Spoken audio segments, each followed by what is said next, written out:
إن الحمد لله نحمده ونستعينه ونستغفره ونعوذ بالله من شرور أنفسنا ومن سيئات أعمالنا من يهده الله فلا مضل له ومن يضلل فلا هادي له وأشهد أن لا إله إلا الله وأشهد أن محمدا عبده ورسوله يا أيها الذين آمنوا اتقوا الله حق تقاته ولا تموتن إلا وأنتم مسلمون يا أيها الناس اتقوا ربكم الذي خلقكم من نفس واحدة وخلق منها زوجها وبث منهما رجالا كثيرا ونساء واتقوا الله الذي تساءلون به والأرحام إن الله كان عليكم رقيبا يا أيها الذين آمنوا اتقوا الله وقولوا قولا سديدا يصلح لكم أعمالكم ويغفر لكم ذنوبكم ومن يطع الله ورسوله فقد فاز فوزا عظيما أما بعد فإن خير الحديث كتاب الله وخير الهدي هدي محمد صلى الله عليه وسلم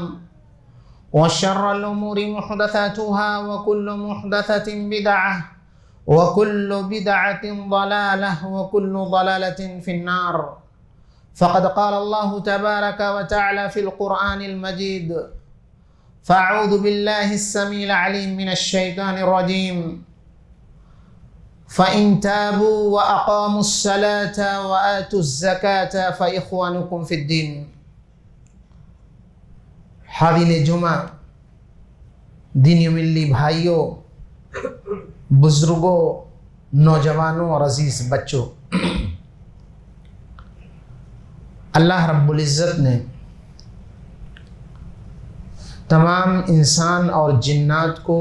اپنی عبادت کے لیے پیدا کیا۔ ایک انسان کو جب اللہ نے اپنی عبادت کے لیے پیدا کیا ہے تو اس کی پوری زندگی، وہ اپنی زندگی کے تمام شعبوں میں وہ عبادت کو انجام دینے والا بنے۔ چنانچہ یہ عبادت جس کی خاطر اللہ رب العزت نے ہم اور آپ کو پیدا کیا ہے، یہ عبادت بدنی ہے جسے انسان اپنے اعضاء و جوارح کے ساتھ انجام دیتا ہے، نماز کی شکل میں، روزوں کی شکل میں، دعاؤں کی شکل میں، اور مختلف وہ سارے کام جو انسان اپنے جسم سے ادا کرتا ہے۔ عبادات کی قسموں میں سے ایک قسم ایسی بھی ہے کہ جو انسان بیک وقت جسم کے ساتھ ساتھ مال سے بھی اس عبادت کو انجام دیتا ہے۔ چنانچہ اللہ رب العزت کے گھر کی طرف ایک انسان حج یا عمرے کے ارادے سے جاتا ہے تو یہ سفر، اس عبادت کی انجام دہی قدم قدم پر جسمانی نقل و حرکت کے ساتھ ساتھ اس میں مال کی شرط بھی ہے، مال کی قدرت اور طاقت بھی ہے۔ چنانچہ سفر کے اخراجات، وہاں پہنچ کر قربانی کرنا، واجبات کے ترک پر فدیے کی ادائیگی، اس عبادت کے لیے احرام کے کپڑے کی خریداری، قدم قدم پر ہمیں ایسی مثالیں ملتی ہیں جو اس بات کو واضح کرتی ہیں کہ ہماری کچھ عبادتیں جسمانی بھی ہیں اور بدنی بھی ہیں اور مالی بھی ہیں، اور عبادت کی ایک تیسری صورت اور تیسری شکل وہ ہے جس کو خالص مالی عبادت کہتے ہیں۔ یہ وہ مالی عبادت ہے جو مستقل اسلام کا ایک پلر ہے، جو اسلام کی ایک بنیاد ہے۔ چنانچہ اگر ہمارے ذہن میں یہ تصور ہے کہ ہم نماز پڑھ کر کے، تہجد ادا کر کے، حج و عمرہ کر کے، ماہ سیام کے روزے رکھ کر کے، دعائیں کرتے کرتے ہم رب کی نگاہ میں برگزیدہ بن جائیں گے، رب کے چہیتے بن جائیں گے، تو یہ ہماری خام خیالی ہوگی۔ کیونکہ اللہ رب العزت نے ایک نہیں کئی مقام پر قرآن کریم میں اس حقیقت کو واضح کیا ہے۔ آپ سورہ بقرہ کا آغاز دیکھیں، اللہ رب العزت جہاں ایمان بالغیب کی بات کرتا ہے، اقامت صلاۃ کی بات کرتا ہے، وہیں اس کے بعد زکوٰۃ کی ادائیگی کے بعد اللہ رب العزت کامیابی کی ضمانت دیتا ہے، ہدایت یابی کا مژدہ سناتا ہے۔ اسی طرح سے سورہ توبہ میں اللہ رب العزت نے دو مقام پر، ایک جگہ ایک مومن بھائی اس صورت میں ایک شخص کو قرار دیا ہے جب وہ سچے دل سے توبہ کر کے اسلام میں داخل ہو، نماز کی ادائیگی کرے، زکوٰۃ کی ادائیگی کرے، اللہ نے کہا تب یہ تمہارے دینی بھائی ہیں۔ اسی طرح سے ایک دوسرے مقام پر سورہ توبہ ہی میں اللہ نے فرمایا فَخَلُّوا سَبِيلَهُمْ، اب ایسے لوگ جب تمہارے مومن بھائی قرار پائے، زکوٰۃ کی بھی انہوں نے ادائیگی کر دی، تو پھر ان سے جنگ کی ضرورت نہیں، ان سے لڑائی کی ضرورت نہیں، انہیں وہ سارے حقوق حاصل ہوں گے جو ایک مسلمان کو حاصل ہونے والے ہیں۔ معلوم یہ ہوا کہ ہم متقی بن سکتے ہیں، پرہیزگار بن سکتے ہیں، مومن بن سکتے ہیں، اللہ اس کے رسول کے بتائے ہوئے طریقوں پر صحیح معنوں میں کاربند ہو سکتے ہیں جب ہماری عبادتوں میں بدنی عبادتوں کے ساتھ ساتھ مالی عبادت بھی پائی جائے۔ لیکن ایک دوسرا بھی سوچنے کا ناحیہ ہے، وہ یہ کہ اگر اللہ رب العزت نے ہمیں جسمانی عبادت کی توفیق دی ہے، مالی عبادت کی توفیق دیتا ہے، تو ہم ایسا بھی دیکھتے ہیں کہ بہت سارے لوگ ہمیں عبادت گزار تو نظر آتے ہیں، بظاہر تقوی شعار تو نظر آتے ہیں، لیکن ان کے یہاں مال کی محبت، مال سے لگاؤ، مال کا فتنہ ان کے رگ و ریشے میں اس قدر پیوست ہوتا ہے کہ اللہ رب العزت کی یہ آیت ان پر صادق آتی ہے وَتُحِبُّونَ الْمَالَ حُبًّا جَمًّا، کہ تم مال سے حد درجہ محبت کرتے ہو، اور نبی کریم صلی اللہ علیہ وسلم کا وہ فرمان صادق آتا ہے کہ انسان جس طرح بڑا ہوتا ہے اسے عمر میں اضافے کی اور اسی طرح سے مال میں زیادتی کی خواہش بھی بڑھتی رہتی ہے۔ یا اللہ کے نبی صلی اللہ علیہ وسلم کا وہ فرمان بھی ایسوں پہ صادق آتا ہے کہ آپ فرماتے ہیں لو کان لابن آدم وادیان من ذهب لابتغى ثالثا ولا يملأ جوف ابن آدم الا التراب، کہ اگر آدم کی اولاد کو سونے کی دو وادیاں بھر کر کے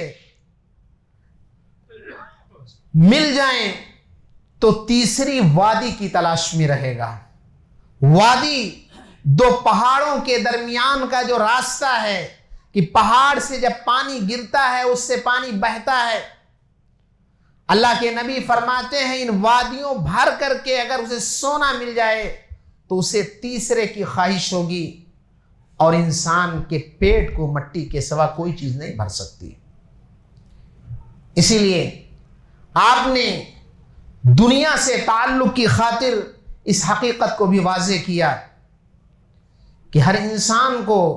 جسے اللہ نے زیادہ نوازا ہے، کم نوازا ہے، متوسط درجے میں اسے دنیا عطا کی ہے، اسے اس حقیقت کو کبھی بھی فراموش نہیں کرنا چاہیے کہ انسان کا اس دنیا کے اندر حصہ کیا ہے۔ آپ نے فرمایا ما اکلت فافنیت وما لبست فابلیت وما تصدقت فاقتنیت۔ اے حضرت انسان،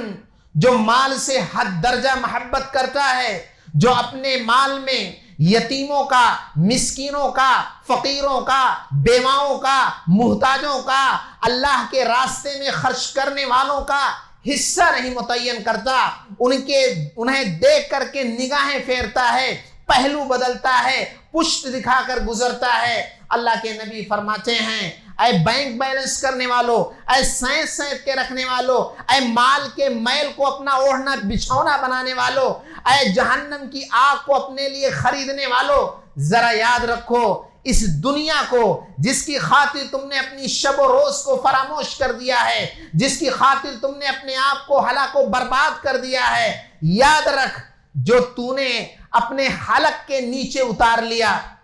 یہ اس دنیا سے تیرا حصہ ہے۔ وما لبست فابلیت، اور جو پہن کر کے تو نے پرانا کر دیا ہے یہ اس دنیا سے تیرا حصہ ہے۔ وما تصدقت فاقتنیت، اور جو اللہ کے راستے میں خرچ کر کے تو نے بینک بیلنس کر دیا ہے یہ اس دنیا سے تیرا حصہ ہے۔ بقیہ جو تو نے سینت سینت کر کے حلال یا حرام راستوں سے کما کر کے دوسرے کے حقوق کو غصب کر کے دوسروں کے حقوق کی ادائیگی نہ کر کے جو تو نے جائیداد و پراپرٹیاں بنا رکھی ہیں، یاد رکھ پائی پائی کا حساب رب کے ہاں تجھے دینا ہے۔ اگرچہ اس مال سے تیرا اس دنیا میں کوئی فائدہ نہیں ہوا لیکن حساب و کتاب کے دن تجھے اس کے لیے رب کی بارگاہ میں حاضر ہونا ہے۔ لہذا معلوم یہ ہوا کہ ایک مسلمان یوں ہی آزاد نہیں پیدا ہوا ہے۔ اس دنیا کے اندر تین طرح کا نظام چل رہا ہے۔ ایک نظام سرمایہ دارانہ نظام ہے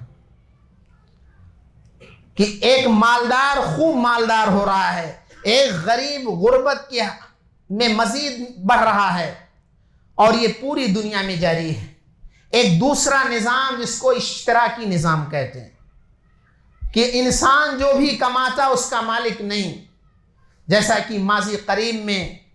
پڑوسی ملک نیپال میں ماؤ نواز کا اگر ہمیں یاد ہے تو وہ اسی نظریے کو لے کر اٹھے تھے لیکن یہ نظریہ کامیاب نہ ہو سکا۔ اور تیسرا نظریہ اسلام کا ہے تُؤْخَذُ مِنْ أَغْنِيَائِهِمْ فَتُرَدُّ عَلَىٰ فُقَرَائِهِمْ، جو صاحب حیثیت ہیں، جن کے پاس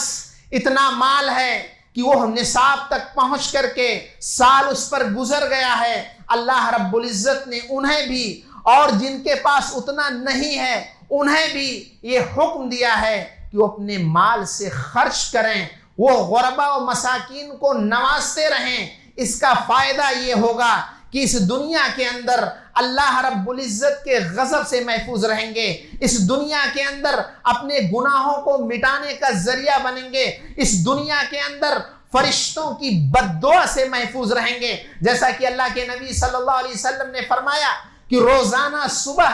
دو فرشتے رب کے حکم سے ایک خرچ کرنے والے کے لیے دعا کرتا ہے اور دوسرا نہ خرچ کرنے والے کے لیے بد دعا کرتا ہے۔ وہیں خرچ کرنے کی وجہ سے، قبر کی گرمی سے، قبر کی مشکل سے، برزخ کی زندگی کی مشکلات سے بندہ محفوظ رہے گا، جیسا کہ اللہ کے نبی صلی اللہ علیہ وسلم نے کہا کہ خرچ کرنے کی وجہ سے، صدقے کی وجہ سے قبر کی گرمی سے بندہ محفوظ رہے گا، اور آخرت کی زندگی میں اللہ کے نبی صلی اللہ علیہ وسلم کے فرمان کے مطابق سات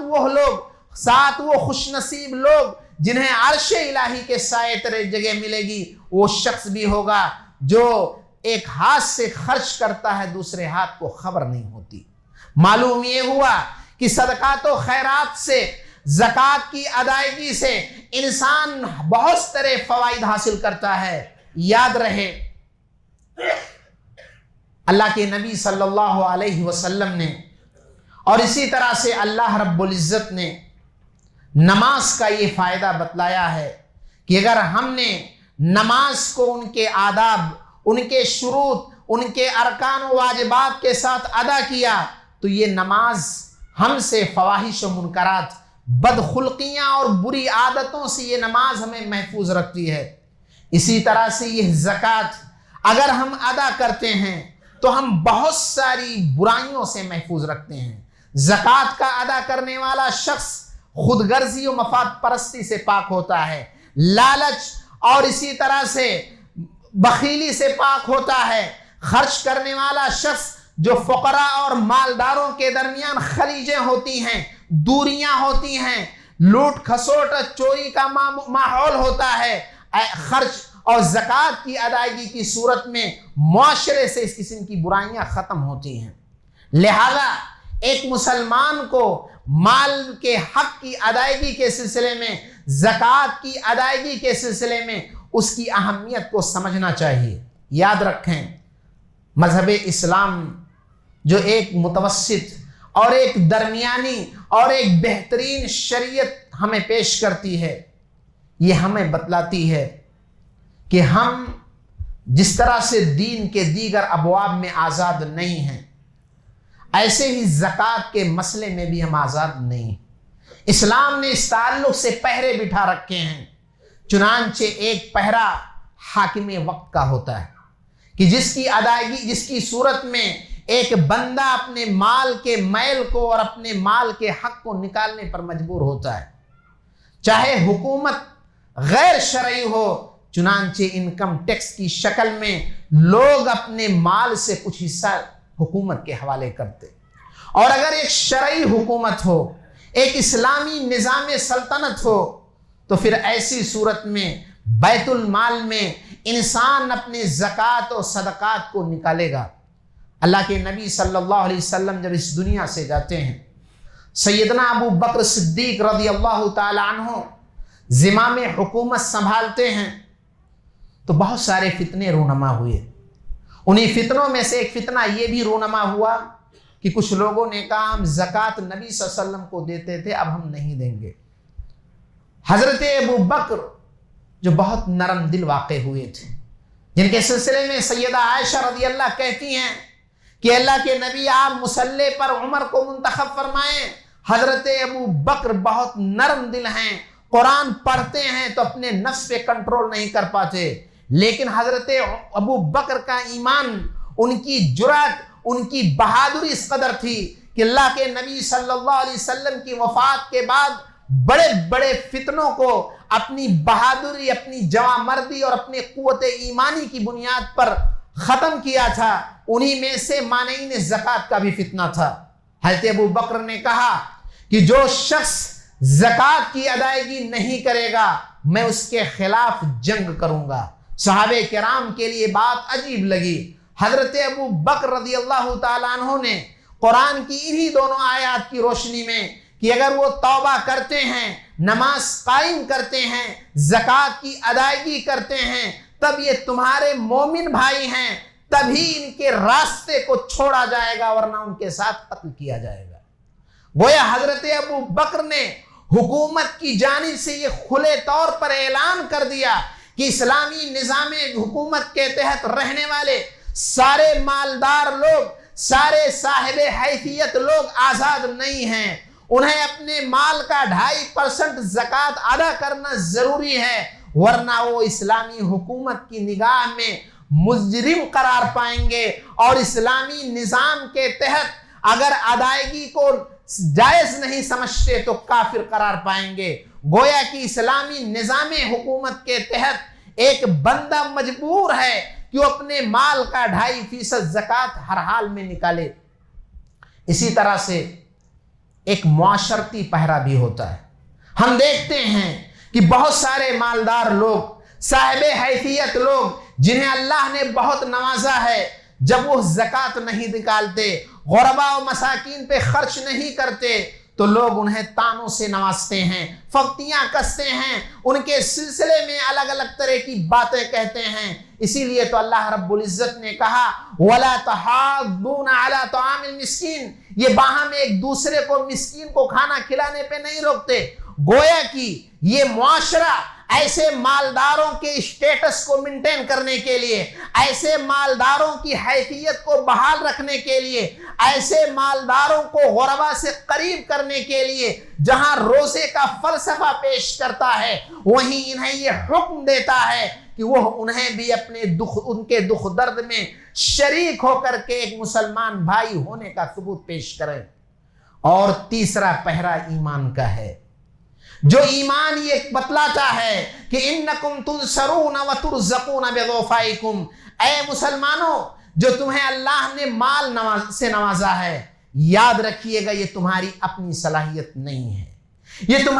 تمہاری اپنی محنت اور ہنر مندی کا تقاضا نہیں ہے۔ بڑے سے بڑے ہوشیار، عقل مند، علم والے، انہیں اللہ نے مال سے نہیں نوازا، اور بہت سے جاہل، بہت سے کم محنت کرنے والوں کو اللہ نے بہت نوازا۔ اگر آپ کو یہ ظام ہے کہ یہ مال میری اپنی صلاحیت کا نتیجہ ہے، تو پڑھو قرآن میں قارون کے واقعے کو، جو موسیٰ علیہ السلام کے قوم کا کسی زمانے میں ایک اچھا انسان تھا، لیکن جب اللہ نے اسے اتنا مال نوازا کہ اس کے خزانے کی چابیاں ایک مضبوط ٹیم اٹھانے سے قاصر تھی،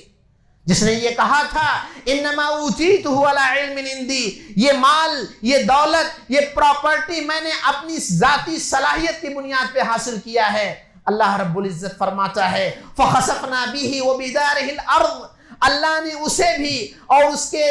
ساز و سامان کو دھنسا کر کے اہل دنیا کے سامنے یہ عبرت پیش کیا ہے کہ اگر تم صاحب ایمان ہو، صاحب اسلام ہو، مذہب اسلام سے تمہارا تعلق ہے، تو یاد رکھو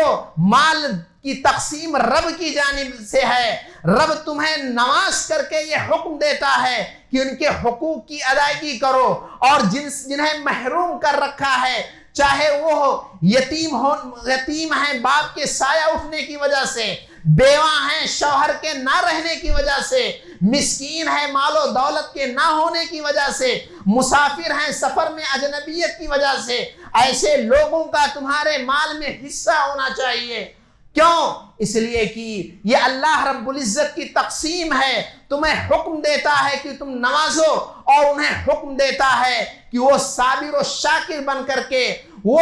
سائل کے درجے سے ہٹ کر کے محروم کے درجے میں رہیں۔ تمہاری ذمہ داری ہے کہ ایسے سفید پوشوں کو، معاشرے کے ایسے پریشان حال لوگوں کو تلاش کر کے ان پہ خرچ کرو۔ تمہاری یہ ذمہ داری ہے، تمہارے ایمان کا یہ تقاضا ہے کہ جس طرح سے تم ایسی جگہوں پہ انویسٹمنٹ کرتے ہو تاکہ اس کا کرایہ تمہیں ملتا رہے، زمین کی قیمت بڑھتی رہے، اس کا ویلو بڑھتا رہے، ایسے تم ان راستوں میں خرچ کرو جس کا فائدہ بڑھتا رہے، جو اللہ کے نبی صلی اللہ علیہ وسلم کے فرمان کے مطابق کہ ایک کھجور بھی آپ خرچ کریں گے تو اللہ بڑھاتے بڑھاتے ایک بچھڑے اور پہاڑ کی شکل دے سکتا ہے۔ ایک مومن کے ایمان کا یہ تقاضا ہے کہ وہ اس حقیقت کو سمجھے کہ اگر تم صاحب ایمان ہو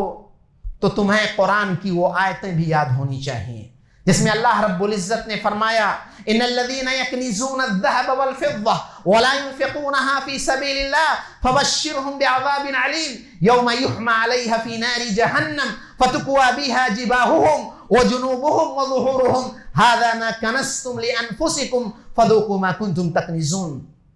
یہ آیت جب ہم پڑھتے ہیں تو اس سے پہلے اللہ رب العزت نے معاشرے کے دو ایسے لوگوں کا بھی ذکر کیا ہے، دو اس قسم کے لوگوں کا بھی ذکر کیا ہے جنہوں نے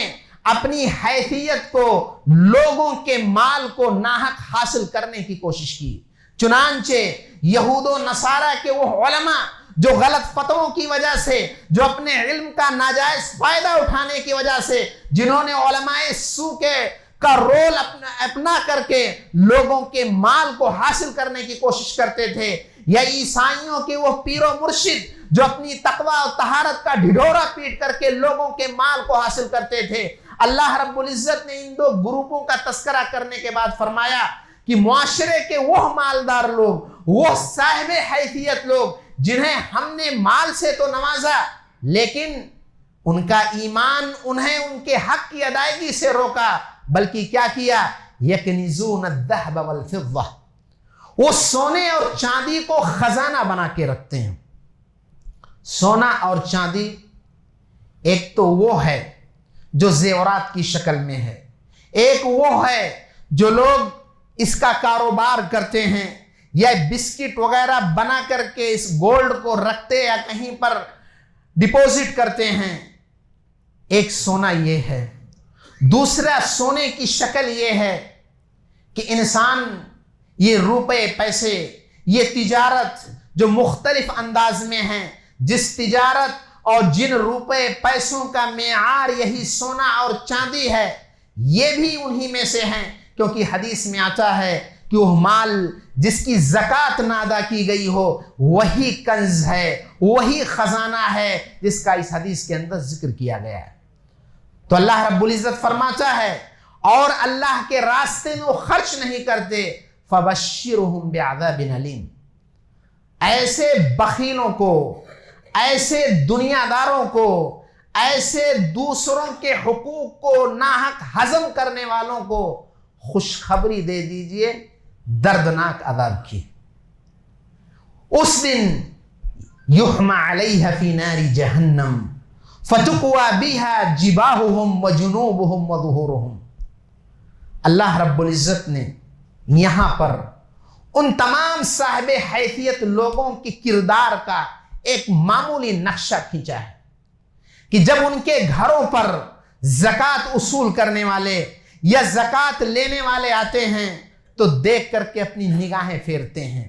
اپنے پہلو بدلتے ہیں، اپنی پشت دکھاتے ہیں، ناگواری کا اظہار کرتے ہیں، احسان جتلانے کی کوشش کرتے ہیں اور یہ ثابت کرتے ہیں کہ وہ میرے در کا بھکاری ہے، حالانکہ زکوٰۃ اصول کرنے والا رب کعبہ کی قسم وہ ہمیں جہنم کی آگ سے بچانے کی کوشش کرتا ہے، وہ ہمارے اس مال کے میل کو نکال کر کے ہمارے مال کو پاک کرتا ہے، وہ زکوٰۃ کے ذریعہ یمحق اللہ الربا ویربی صدقات کے تحت وہ ہمارے مال میں اضافے کے لیے آیا ہے۔ اللہ رب العزت فرماتا ہے اس کے اس کالے کرتوت کی وجہ سے قیامت کے دن اس کے اس مال کو جہنم کے آگ سے گرم کیا جائے گا، اس کی تختیاں بنائی جائیں گی، فَتُقْوَى بِهَا جِبَاهُهُمْ، اور اس جہنم کے انگارے سے اس کی پیشانی کو داغا جائے گا، کیونکہ زکوٰۃ اصول کرنے والوں کو دیکھ کر کے اس کے پیشانی پہ بل پڑ گئے تھے، اس کے چہرے کی حیت بدل گئی تھی، اس نے یہ ظاہر کیا کہ تو دو کوڑی کا انسان پھر آ گیا۔ اللہ رب العزت کہتا ہے کہ اس کے چہرے کو داغا جائے گا، وَجِبَاهُهُمْ وَظُهُورُهُمْ، اس کی پیٹھ کو بھی داغا جائے گا، اور اسی طرح سے جنوبہم، اس کے پہلوؤں کو داغا جائے گا، اور کہا جائے گا هَذَا مَا كُنْتُمْ تَكْنِزُونَ، یہ جو تمہیں سزا مل رہی ہے، یہ جہنم کے انگارے جو تمہارے جسم کا حصہ بن رہے ہیں، یہ تمہارے اس خزانے کا نتیجہ ہے جو خزانہ تم سمیٹ کر کے سینت کے رکھے ہوئے تھے۔ ایک اور آیت میں اللہ رب العزت نے زکوٰۃ کھانے والوں کی مذمت بیان کرتے فرمایا کہ جو لوگ اللہ کے حق کو ادا نہیں کرتے اور یہ بخل سے کام لیتے ہیں، انہیں یہ گمان نہیں کرنا چاہیے کہ وہ بچ جائیں گے، یہ ان کے لیے بہت برا ہے، بہتر نہیں ہے۔ سَيُطَوَّقُونَ مَا بَخِلُوا بِهِ يَوْمَ الْقِيَامَةِ، یہ مال اس کا طوق بنا کر کے ان کے گلے میں لٹکایا جائے گا۔ صحیح بخاری کی روایت ہے، اللہ کے نبی صلی اللہ علیہ وسلم فرماتے ہیں کہ اللہ رب العزت ان کے زکوٰۃ کو ازدہے کی شکل دے دے گا، اور وہ ازدہا بھی ایسا جو اتنا زیادہ زہریلا کہ اس کے زہر کی وجہ سے اس کے بال اڑ جائیں گے۔ یہ ڈسے گا اس دن جو دن 50,000 سال کے برابر ہوگا۔ اللہ رب العزت فرماتا ہے وہ ڈسے گا اور کہے گا انا کنزک انا کنزک، میں تمہارا خزانہ ہوں، میں تمہارا خزانہ ہوں۔ اس لیے صاحب ایمان کو اپنے ایمان کو جانچنے کی ضرورت ہے۔ ایک اور حدیث میں اللہ کے نبی صلی اللہ علیہ وسلم نے فرمایا کہ اگر کسی کے پاس مویشی ہیں، جانور ہیں، گائے اونٹ کی شکل میں، اور ان میں زکوٰۃ واجب ہے اور نہیں ادا کرتا ہے، تو قیامت کے دن یہ جانور اسے رونگیں اور یہ علامت ہوگی کہ ان کی زکات نہیں ادا کرتا تھا۔ اس دنیا کے اندر اللہ کے نبی صلی اللہ علیہ وسلم نے فرمایا